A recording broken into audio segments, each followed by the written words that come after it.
A member of the GonnaGeek Network, just like the show you're listening to now.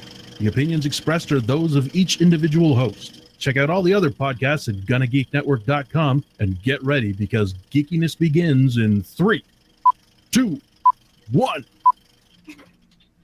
You are listening to the Starling Tribune, a podcast dedicated to the Arrow TV show. This guy gets more airtime than the Kardashians, right? This podcast is not produced or maintained by the CW, Warner Brothers Television, CTV, or DC Comics. All characters, situations, and stories are the properties of Time Warner. I am the Oracle, and this is your Tribune. Welcome back to Earth 2's favorite newspaper, the Starling Tribune.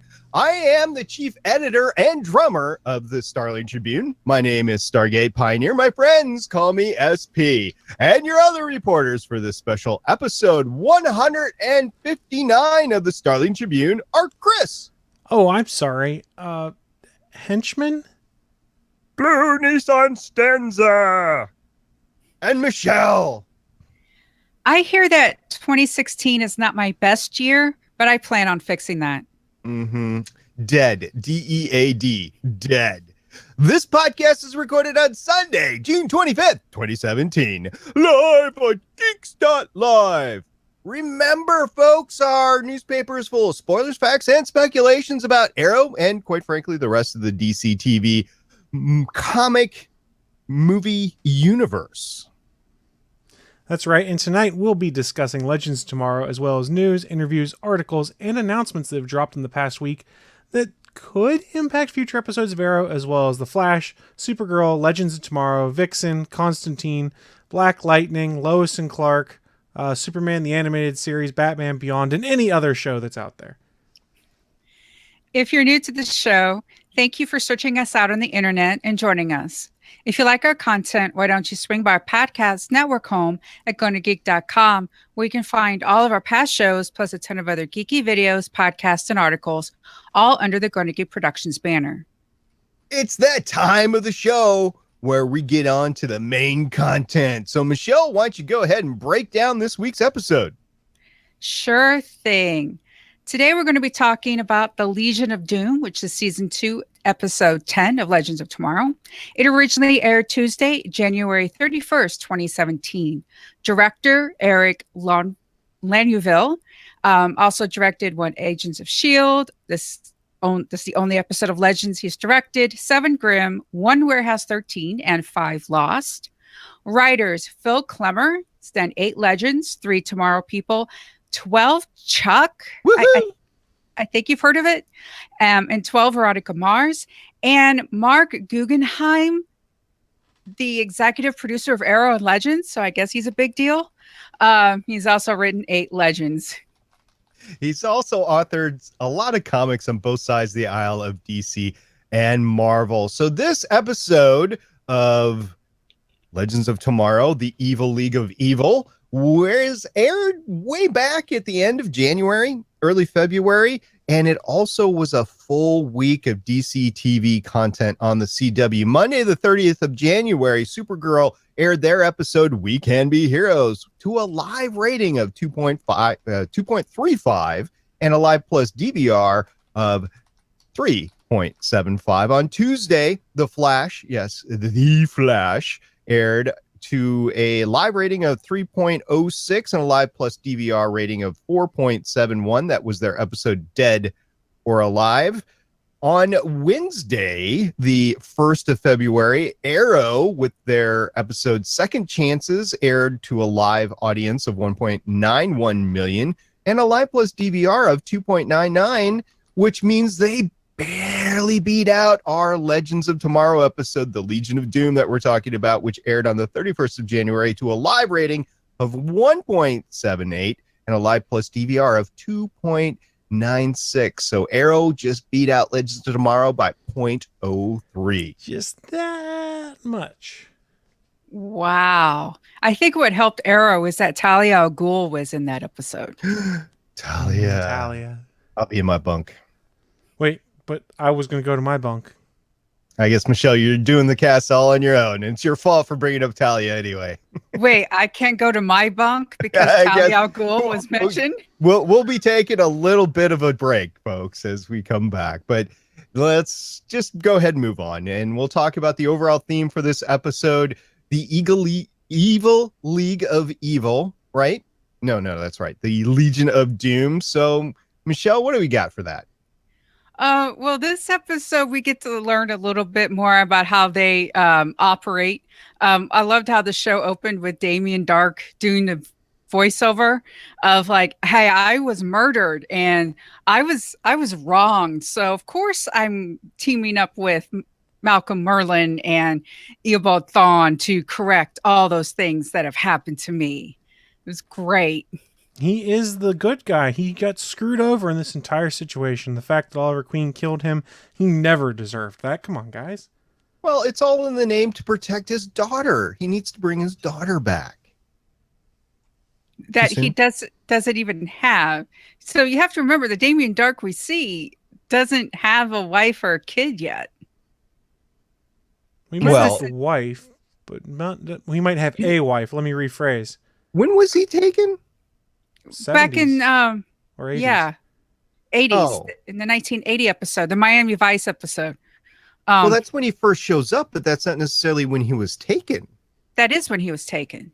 Yeah, that's right, because it You're shows both up at the dock. Yeah. Right. And then he goes, okay, like, why do you keep coming? You know, yeah, this was yesterday for you, but to me it was like 30 years and stuff. So Well, it's a frequency thing. He's protecting his future daughter.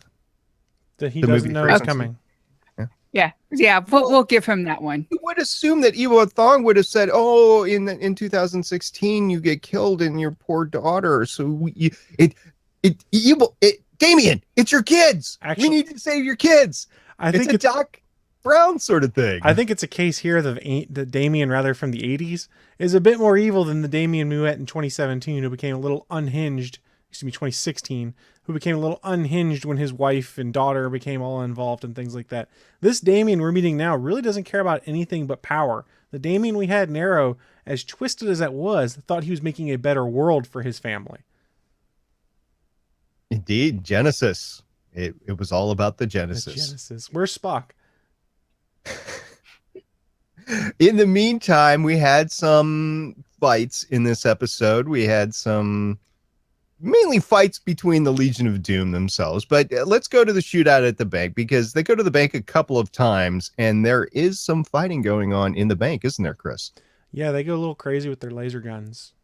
And it's kind of fun to see. It's a whole fun little bank heist job, and I greatly enjoy it. And then I also enjoy right after that when they're fighting and go, let's settle this like the League. And so they have a sword fight, because that's how civilized gentlemen who were Ra's al Ghul's, or had the potential to be, settle their differences by trying to kill each other with swords.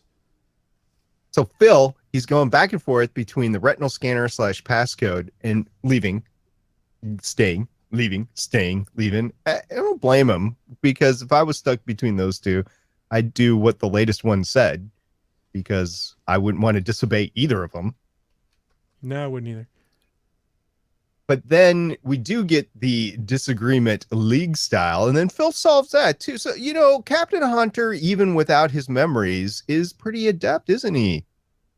Yeah. No, he was a little whiny and he's like, please don't tear out my eyeball and all that type of stuff. But he does kind of get it together enough to go, well, this is what that speedster guy wants. Your henchman.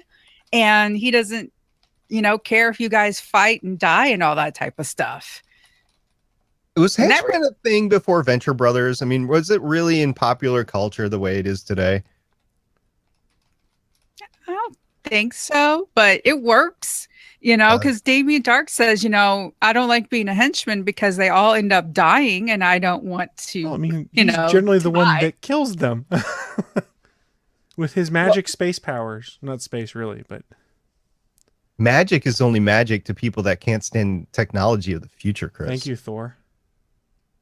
Can I call you Thor P now? Thorpe. Thorpe. Yeah, you're just Thorpe. I popped my pee real hard on that one. Sorry, whoever's editing. So you have all this stuff going on, and it's pretty great. Although in the torture, it doesn't look like Rip has been really tortured. I mean, there's no marks on him. He's not like burned or scarred anywhere. I mean, I don't think it's under the clothes, man. They took his shirt off and beat the crap out of him, and then put his shirt back on so he would be presentable when he went to the bank. Of course, come on, that's exactly what happened. Yeah, because they pull out his teeth. You know, well, the they tooth. a tooth, yeah. Yeah. I mean, I've had teeth pulled before. It's no big deal. You just grab it and you pull it. It's sometimes you need pliers, but ultimately, they all come out. Yeah, because ripping part of your skeleton from the other part of your skeleton is just easy. Well, it's not hard in there. I mean, you got gums. It's easy to do. Just need some pliers, man. You're good to go. That's what I just. It hurts though. That's what the drugs are for. Yeah, drugs. Yeah, man. Rip didn't. He's from the 70s, man. Come on. He's a hippie. Well, a hippie. Those drugs, poor Phil. Those drugs wore off a long time ago. I don't know. It depends on how doped up he was when he left. There's drug flashbacks going on. He's seeing pretty colors. It's so cool being in the future. The retinal scan, yeah. I guess. I mean, today it's no big deal, but I suppose in the 70s it would have been a huge deal. And talking about the 70s, we have some time travel in this episode. Probably the most time travel that we've had in a while. We weren't stuck in just one era the entire episode. So we go back to when Malcolm was recruited, right, Michelle? Oh gosh, this was great. So you see on television, you know, Oliver killing Damien Dark, and then the camera swings over and there's Malcolm Merlyn in, let's just say, this apartment is not the lap of luxury. It is obviously a little run down, and he's drinking, and all of a sudden here comes Thawne and Dark, and Malcolm's just like, who are you? Didn't you just die? Sort of deal. That was great. But he's a League of Assassin guy. He's seen people come to life again all the time. He's resurrected people before. Yeah. Yeah. He's the magician. So I'm sure he could have thought it could have been somebody in a bodysuit with a mask on, Scooby-Doo style. It could have been anything. So I don't think he was as razzed as a normal human being might have been at that time. Oh no, he was all cool about it. He was just like, who are you? And in the end, he gets taken out by a landmine.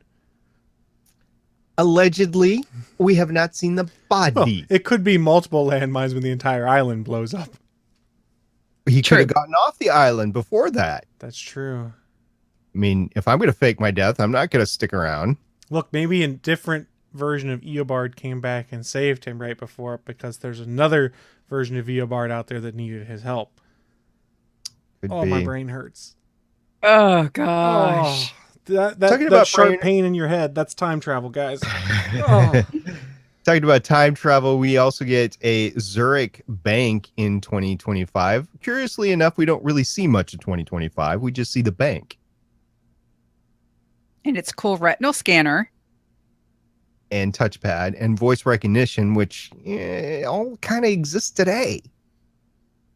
Well, yes, but not as cool and not as integrated as it is now. You mean if I go to my bank right now into my safety deposit box, I won't have to show my eye into the retinal scan and say my secret password?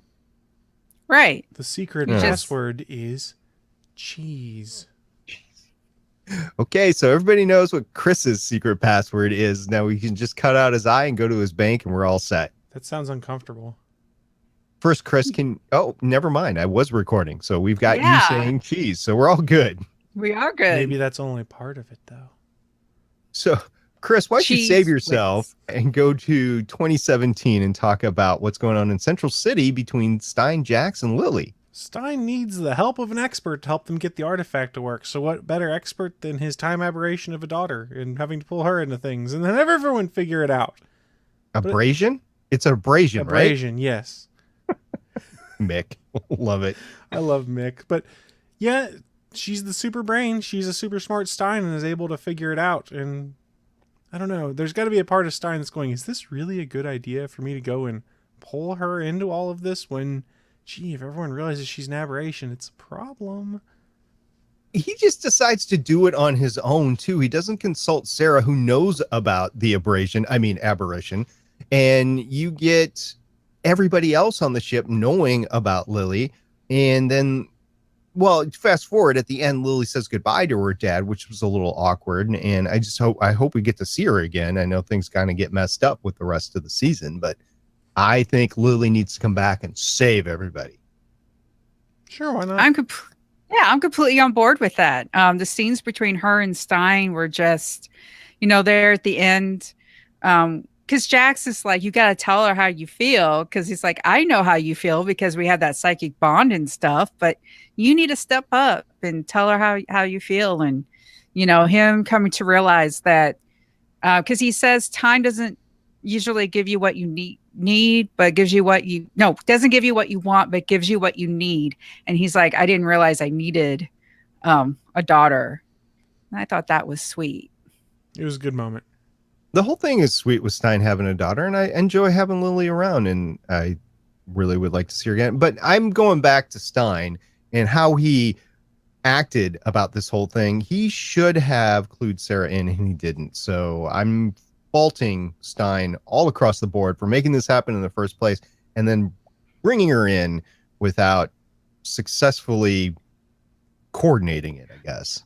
And well, first off, he missed her. But second, because one of the things he's afraid of is them going back to fix the aberration, which would erase her. So now she was integral in getting rid of the Dominators. And now she was integral in figuring out the artifact and how to hook up the thing to read the thing.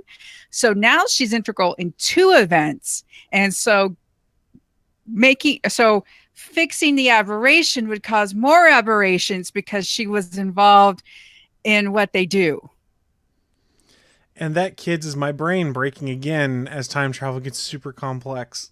It does. This whole thing Barry could have unleashed the entire DC universe to collapse in on itself to make Stein have a kid and the kid crash everything. It's all Barry's fault. I'm going to blame Barry. Even Rip shooting General George Washington, I'm blaming Barry for that. Well, sure, why not? Yeah. Thanks, Barry. Barry. So that's what we get at the end. We get Rip as a deranged Captain Hunter, as reprogrammed by Eobard Thawne in 1776, shooting Christmas Day, by the way, shooting General George Washington. So we've all watched past this point, obviously, but I remember when this first aired and Rip Hunter shows up and shooting General Washington, there was a part of me went, this could be really fun to have evil Rip Hunter. Yes. It could have been. And we'll see if we'll it is. We'll see how not. it progresses. I was just trying to put myself back in that mindset of me who watched this back in January or whatnot when this first aired and being like, oh, I can't believe they did that. This is going to be so much fun. And for being Arthur Darvill, you're probably sitting there going, well, I got to be Rip, and then I got to be crazy hippie Rip. Now I get to be evil Rip. I'm kind of getting to flex my muscle a little bit this season.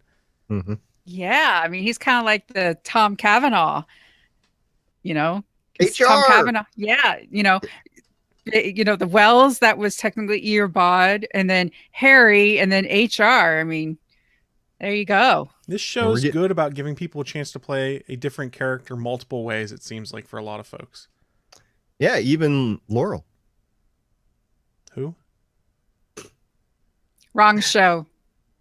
Well, it's the universe, right? It doesn't necessarily mean just the show. And who knows? Laurel's going to come on to the show at some point. You're going to see her on Legends of Tomorrow. It's going to happen. Yay. All right. Oh, that's right. Black Siren versus White Canary. I'll be in my bunk. Talking about being in your bunk, Sarah Lance, she's captaining a strange ship this time around. Not a lot of captaining going on, but a lot of slapping up her shipmates. There's not really a lot of legends going on this time around. I kind of enjoyed the focus on the Legion of Doom this time around. Yeah, because they're sitting around trying to figure out who the speedster is. Yeah. They're the B And why- story. The B plot this week is the legends. Yeah. Yeah, so Ray's helping Lily connect the medallion to the ship and almost erasing Gideon. So whew, thank gosh they didn't do that. But You can't It truly could've kill an happened. artificial being, SP. I don't know. Do artificial intelligences have souls? She's got That's a an backup, interesting I'm question. sure. I mean, hell, my computer's backed up to the cloud once a week. I'm sure they back up Gideon once in a while. To what? To the super cloud. The time stream cloud. The time cloud. It's made by Apple. It costs 4 times more than it should, but when it works okay. It works okay. Mick is projected to be the one that tells Lily she's in abscess. I don't think that's one of the words she used. Aberration. And yeah, he does it. So I have a thought for you guys on that one. Oh, go ahead, Michelle. Sorry. No, you go. Because I wonder if it's the same thought. I wonder Please, if we're having the Chris. same thought. So remember, Mick's been involved in all sorts of time travel escapade. Wow. I can't get the word right. In all sorts of time travel adventures as Kronos. He worked for the Time Council, things like that. Does anyone else think he let it slip on purpose? Because with all of his knowledge of that and being Kronos, he knows kind of the danger of aberrations. And he's part of him's kind of like, no, we don't keep this quiet. We either need to find a way to solve it or make sure that she at least knows what she is. Agreed. And I think it's that. And I also think it was a little bit of spite because everyone assumed that it was him because they're still insulting him. And, you know, he is more than a meathead. We've been talking about this for a bit. So I think it's part of that and part of like, fine, you think I'm going to be the one to spill the beans? Then you know what? I'm going to say fake food for a fake person. And then she figures it out. So she figures that out, but she doesn't accept the fact that her dad is part of Firestorm. It sounds inconceivable. Inconceivable. Yeah, I kind of was a little bit because she was part of the Dominator storyline. So she probably would have seen Firestorm. I don't, but it's kind of, and also it's kind of like one of those things, like all the time I hear celebrities who have kids and they're like, hey, I'm the superhero. And the kid's like, yeah, fine. Spider-Man's my favorite anyway. So like, whatever, dad. And I think that's part of it too. It's like, fine, dad, you think you're a cool superhero. Whatever. That's fair. I'm not a cool superhero. I'm the Thorpe. That's Thorpe. what I am. Thorpe. And Nate kind of figures out what's going on a little bit and that it's a speeds for running from non-existence. Didn't know exactly which one it was, but he figures that out. So he's got the historian brain going on. And then Vixen, this was a really low-key episode for all of them because it was B story, but Vixen, I don't remember anything that she did in the episode. She asked some questions and she was like, we have to identify the speedster. That's what we must do. That was her role in this week's episode. And it's interesting that Stein remembers. I'm really glad writers remembered that, hey, Stein actually originates from the Flash. He's not from the Arrow part, like Ray and Sarah are from like Arrow, but Stein, he's from the Flash. So I'm really glad he remembered about Thawne. He did, and he took some liberties of explaining it because it made everybody's head hurt on the show as much as it did for us. So he had that going for him, or against him, if you will. Rip, I think, got the fun to play Phil, and it was good to see him try to escape because Phil is timid. Phil is the director, the producer that's not got a lot of courage to him, but he does try to escape, so I'll give him that. And then of course he kills General Washington. I mean, how many people can say they killed General Washington? Death. None. And Captain Hunter now. Right. So Gideon makes some champagne, synthetic food for a synthetic person. We talked about that before with Mick. Did anybody catch the name on the bottle of champagne? Guggenheim. Guggenheim, that's right. Did you catch the year of the bottle, Chris? 1998. All right. So Mark Guggenheim did something great in 1998, right? Maybe. Sure, he had a peanut butter and jelly sandwich. He probably did have a PB&J in 1998 because 1998 has really nothing to do, at least for comics or TV that we know of for Mark Guggenheim. But Greg Berlanti actually wrote his first TV episode in 1998. It was Dawson's Creek. So that is the relation of 1998 to the bottle of champagne. At least that's what I'm calling it. SP or the Thorpe is right. So there you go. Head Thorpe. canon accepted. Thorpe. All right, you guys liking this Legion of Doom? I'm kind of liking this Legion of Doom because they're just acting together deliciously. I'm enjoying it, especially the time in the vault. It's so much fun. Oh God. And those two, Neil and John Barrowman, they really just played well off of each other. And it was just so cool just to see them bicker. They're almost like the Legion of bickering. It was fun. The one thing I had against the whole thing is when Damian first threatens Malcolm's got the knife behind his back, which we don't see until Damian walks away. But then the camera pans down to the knife and it's shaking. I don't think Malcolm would have been shaking with the knife behind his back. I think he was gripping it kind of tightly. Maybe, but I don't think he'd be shaking. I think he'd be steady. Was maybe he holding it in his a right hand or left hand. I can't remember. Because if it's That's the because robot then- hand. yeah. Maybe. Or is it Maybe the the left hand? servos It's the are robot hand. twitchy. Oh crap! Yeah, maybe. Okay. He's got a broken servo. I don't know. He's got a broken servo in his head. Well, yeah. But I like how they trap Thawne, and Thawne is like freaking out because we finally, see what he's been running from. Yes, we do. And it's not a time wraith. It's something different. Something else. Mm-hmm. And do we ever find out exactly what this is? Or is it is it his predecessor? Is it Eddie? It's No, Jay, Zoom, fake right? Jay. It's Zoom. It's Zoom becoming the Black Flash, right? That's what he's called. He's the Black Racer now. Okay. There you go. And he's not looking too good. His face is all jacked up. Because remember, we saw in the Flash finale of the season before last, part of his face got ripped away, similar to what you see with the Black Racer here. Yes, he did. Yep. Is there anything else about the Legion of Doom that you want to bring forward, Michelle? I really thought it was interesting how Malcolm is like, we got to be subtle. We need to just go in and, Rip just needs to fake it. And then, Damian's like, let's just go in and slaughter everybody. It'll get the job done. And they end up having to go with Damian's, let's just go kill everybody. A blunt instrument sometimes works best. And it's more fun, apparently. Evidently. And Malcolm actually said, I've missed this.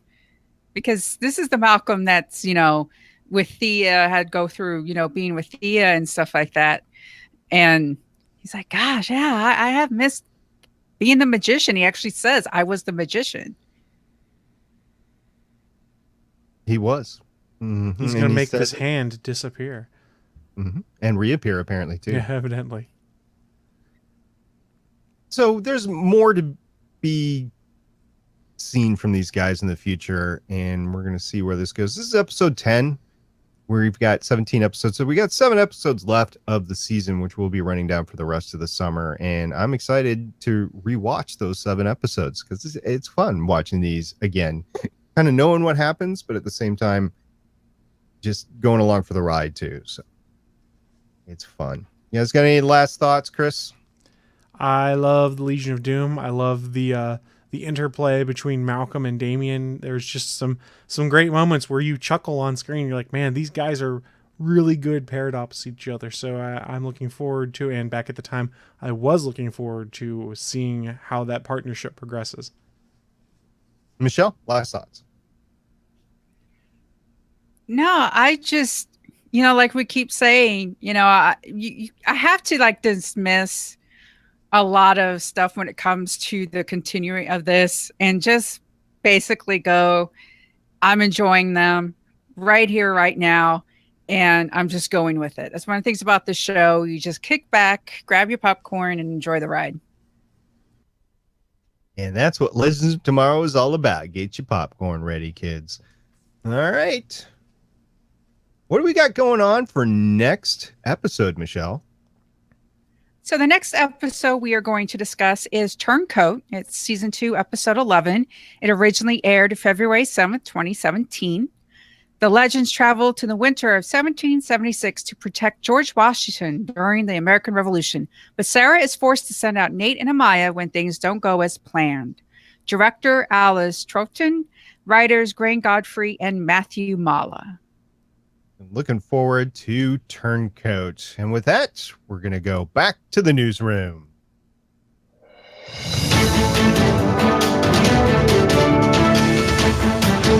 We love our newsroom here in Starling City, the chief newsroom, the award-winning newsroom of all of Earth 2. So, Chris, we have some news from the spoiler room. That's right. So Entertainment Weekly has their spoiler room bit that they run from time to time. And during the latest spoiler room, they asked Mark Guggenheim, do you know who survives the explosions on Arrow? Here's why this is important. We've even made some rough theories like this before, as we've got some of these big names. You're probably not going to kill them off, right? I mean, they've been billed as being on the show next season, being promoted from part-time to series regulars. They've got to be safe, right? Well, Mark Guggenheim cautions us not to feel safe in the assumptions that most of the core characters will definitely survive because they're expected to return next season. He says, quote, I know everyone is trying to determine who survives, who dies, what is the result of the cliffhanger based upon people's contractual status. And I would like to say it's not necessarily a good idea. The example I would point to is that was not true in The Walking Dead. They had a season finale similar where you had a group of characters, all of whom were series regulars, in a dire situation at the end of the season. Just because they were series regulars did not mean that everyone came out of that cliffhanger alive. They're ready to slash and burn. That's how you cut costs, right? I think they have to because of the ratings. So I wouldn't be surprised if we lost 1 of 3 main actors. But yeah, you have to be careful about which ones you get rid of because we've seen what has happened already. And I don't think they have much of an audience left to lose. So yeah, they got to pander to some of the audience. That's my 2 cents. So Michelle, we do have some news on a Arrow alum joining another show. Yes, Colton Haynes is joining American Horror Story. I put this in part of news because a lot of us keep speculating, when's Roy coming back? When Roy's coming back? Well, not anytime soon, unless he can figure out how to juggle everything. Like he was on Screen Queens, the latest season of that, and so now he's moving on to American Horror Story. So it doesn't look like Roy's coming back anytime soon. Bummer. Aw, love to see Arsenal back. Guess we're just not going to get him back. But something that we might get is not just a canary, but a black canary memorial in season 6. Right. So remember, we had the Black Canary Memorial scene in the piece above mirrors and a similar scene in the opening of season 5. Last year, Guggenheim unveiled artwork of a bronze statue of Laurel in costume. It appeared in the first half of season 5 until Black Siren destroyed it with her sonic scream. The Black Canary Memorial scene in the piece above, which you can find a link over on cbr.com, mirrors a similar scene from the opening of season 5. And don't forget, last time, same similar artwork appeared and we saw a Laurel in statue form. So maybe we're getting a Black Canary Memorial of some kind. We shall see. Maybe it will be destroyed again as well. So, hey, the whole season's up for grabs right now. We can speculate for anything else, make our headcanon strong, but when the episodes air, we will get what we get. So moving on into general DC news, we have some information on season 3 of Legends of Tomorrow. Yes, the Legends of Tomorrow will find themselves facing off against Rip Hunter and his new Time Bureau once again next season, but it will be very different from what we saw last year. In season 2, Rip was turned evil, Mark Guggenheim says. This is not evil Rip. We are not making Rip a bad guy or that kind of villain. Rather, this Rip is the Ronnie Cox in Beverly Hills cop to our Eddie Murphy. He's the guy who's trying to do things the proper way, follow the rules, get things done with a certain level of efficiency. And here comes our Legends who goes about their things in a bit of an unorthodox manner. Poor Ronnie Cox. I liked Ronnie Cox in Beverly Hills Cop, and I liked him actually in Star Trek The Next Generation. And I know a lot of people didn't, but I did. Wasn't he in Stargate also? Oh, I think so. I'll have to look that up. It's not ringing a bell, but I wouldn't be surprised. Did he come in as a leadership role? He was part of the IOC, I thought, and like a senator, or he was a senator on Earth. I can't remember. Yeah. Oh, might not have been such a great guy then. I don't know. Yeah, We'll I don't see. think he was in Stargate. We'll see. I will definitely look that up though. Ronnie Cox. The character, not the actor. We mean. Yes. Just for clarification's sake. Ronnie Cox is great, and I believe he passed away a couple of years ago. You could be right. I'm not sure.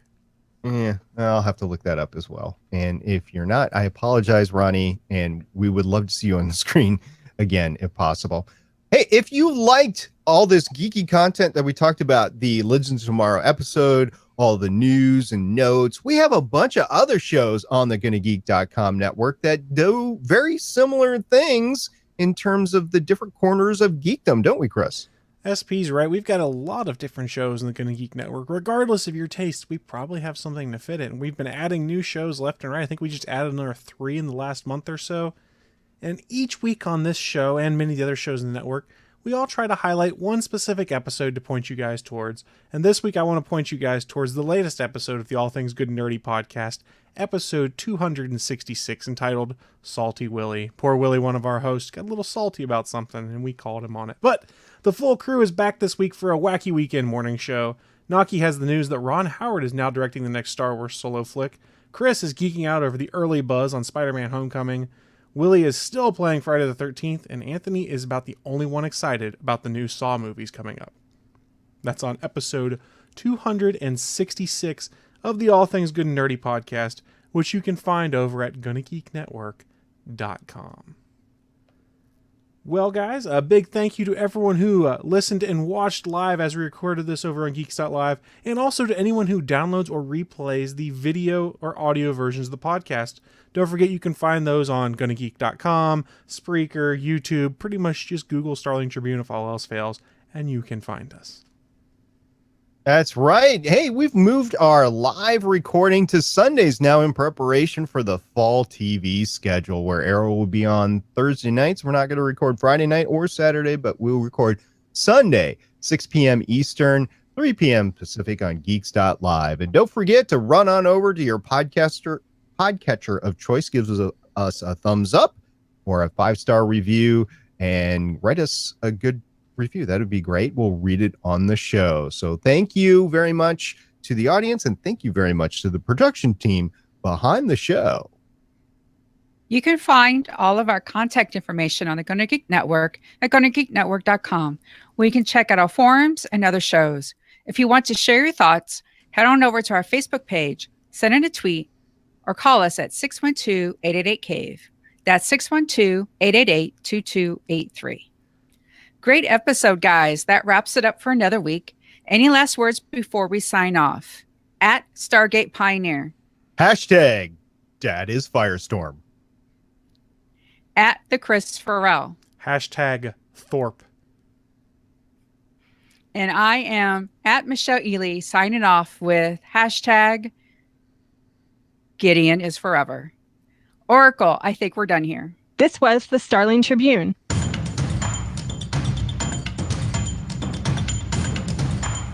You can leave us feedback at GonnaGeek.com or check out our archive at StarlingTribune.com. Visit GonnaGeek.com for more podcasts. Music by Kevin MacLeod can be found at incompetech.com. This podcast is not produced or maintained by the CW, Warner Brothers Television, CTV, or DC Comics. All characters, stories, and situations are the property of Time Warner. No infringement is intended. We will see you for the next episode of CW's Arrow.